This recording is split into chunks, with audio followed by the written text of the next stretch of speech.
Adverse childhood experiences. Hello, my name is Sue Chavilicek, and I'm here today to talk to you about the ACEs study. We believe that the ACEs study is a starting point for opening minds and opening doors toward elevating the well-being of our children in Montana. I want you to think about this.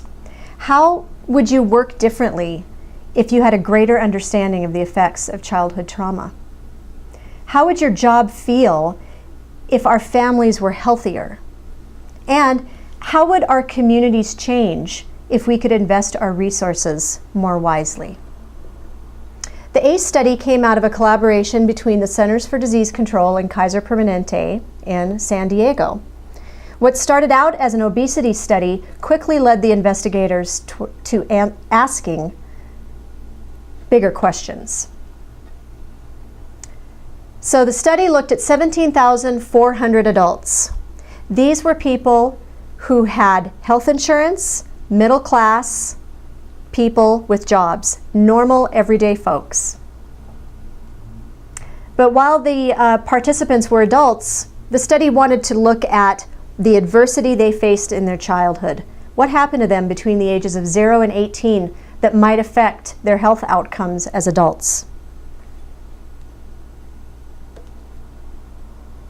And this is what they found.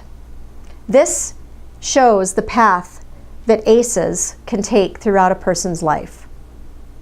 At a young age, you might have an adverse childhood experience. It's also called child trauma. That trauma can affect a child's neurological development. It can physically change a child's brain. At a previous training I went to, there was a great slide that said, "Experiences build brain architecture." And on that slide, there was a picture of a little baby who was having a great interaction with his mother. That's good brain development, right? Well, ACEs can change all of that. It can have a domino effect. If that neurological development is disrupted, it can have an effect on a child's social and emotional skill development, which can then lead to high-risk health behaviors, which can impact disease, social problems, and even disability as an adult, and might even lead to early death. So what are ACEs? The investigators in this study had to put everyone on the same page and create a framework, so they defined what adverse childhood experiences are. And they fall into one of three categories: abuse, neglect, and household dysfunction. So the investigators defined physical and emotional abuse as abuse that a child experiences by any adult in the family. Sexual abuse is defined as the abuse a child experiences by anyone 5 years older than them. And physical and emotional neglect is defined as neglect by anyone in the child's family. The household dysfunction category, some of these are pretty obvious. If you saw your mom or stepmom being treated violently, that's an ACE. If your parents got divorced, that's an ACE. And if anyone in your family experienced mental illness, was incarcerated, or had a substance abuse problem, those are ACEs too. So this is what the study found. How prevalent are ACEs in the population? Well, 1 in 4 people experienced sexual abuse as a child. 1 in 4 experienced substance abuse in their family. And 1 in 6 experienced emotional neglect. The thing is, almost all of us have ACEs. And some of us have more than one.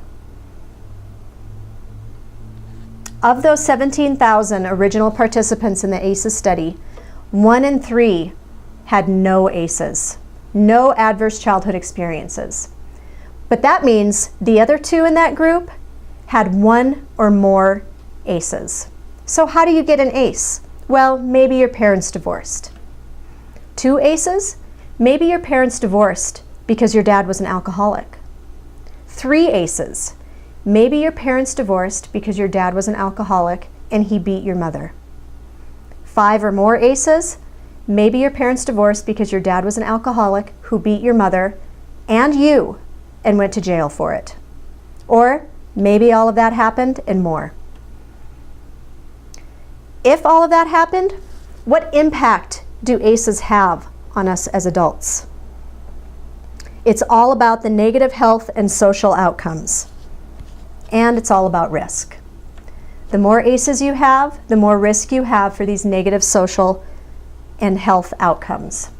We're talking about outcomes like smoking, drinking, and drug abuse. But not just behaviors, you can also have negative health outcomes, actual medical conditions like stroke, heart disease, diabetes, and cancer.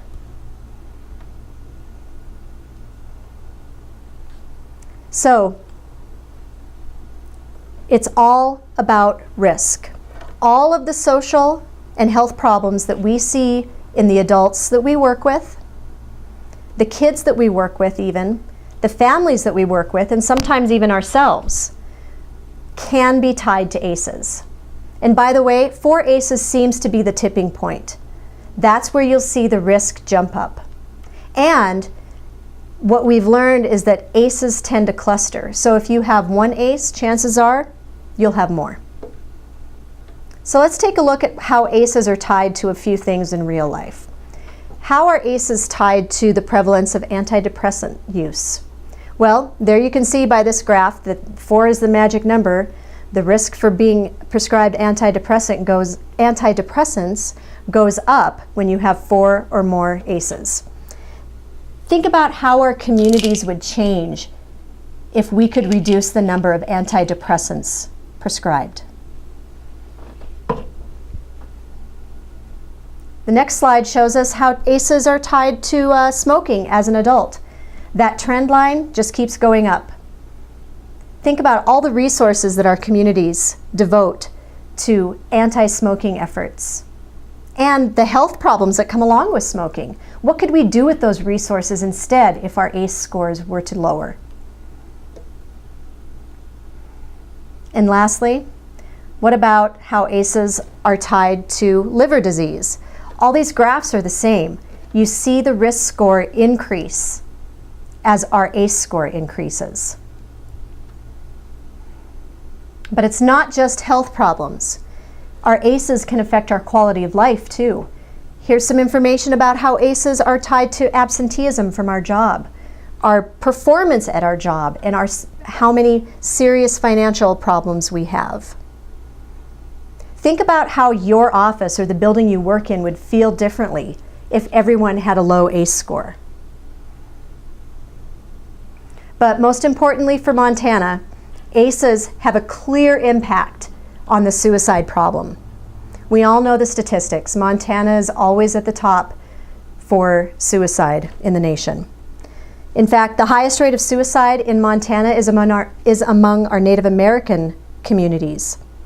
They only make up 6% of our population, but Native Americans have a suicide rate of 27 suicides per 100,000 people. And Kids Count tells us that we're at the top for our teen suicide rate. Montana's twice the national average for teen suicide. And in 2011, our Youth Risk Behavior Survey of 9th through 12th graders in Montana revealed some interesting numbers. In that survey, 6% of our high schools in Montana said that they had attempted suicide in the year before the survey. So that same survey for our Native American kids in high school, 16.2% of our Native American kids said that they attempted suicide.